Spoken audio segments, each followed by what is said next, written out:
Welcome back. যেমন তোমাদের বললাম যে ট্রায়াল করছিলাম X3-র সাথে ইজেস V6 Proর কানেকশানটা।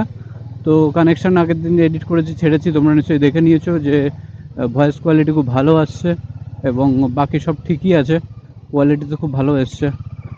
তো আশা করি এটার সঙ্গে কানেকশান করে ভিডিও করা যাবে, আর এক্সট্রা করে মাউন্ট লাগবে না, এক্সট্রা করে কোনো তোমার অ্যাডাপ্টার লাগবে না। এটা অনেকটা ভালো হলো।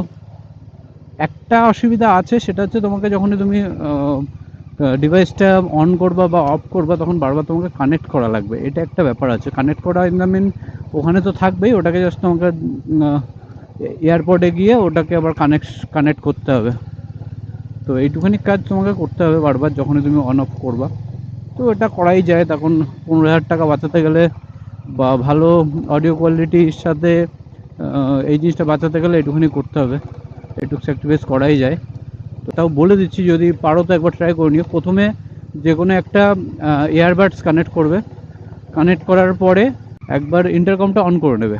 ইন্টারকমটা অন করে পেয়ারিং মুড করে নেবে। পেয়ারিং মুড করে নিয়ে তারপরে এয়ারবাডটা যেটা কানেক্ট করা আছে ওটাকে ডিসকানেক্ট করবে। ডিসকানেক্ট করে তারপরে সার্চে বসাবে, মানে আবার গিয়ে সার্চ করবে ওই X3 থেকে। X3 থেকে সার্চ যখন করবে তখন প্রথমে দেখবে তোমার এয়ারবাডসটাই আসছে যেটা তুমি আগে কানেক্ট করেছো। তো সেটাকে কানেক্ট করে ওটাকে আবার সেটাকে কানেক্ট করবে, কানেক্ট করে ওটাকে ডিসকানেক্ট করবে। তারপরে দেখবে V6 Proটা চলে এসছে। তারপরে গিয়ে একটা V6 Proটাকে তুমি যখন কানেক্ট করবে ওটা কানেক্ট হবে। একবার যখন কানেক্ট হয়ে গেলে, এবার যখন ফার্দার যখন তুমি কানেক্ট করতে যাবে তখন তোমাকে শুধু বারবার ওই ইন্টারকম সরি X3 থেকে কানেকশানটা করতে হবে।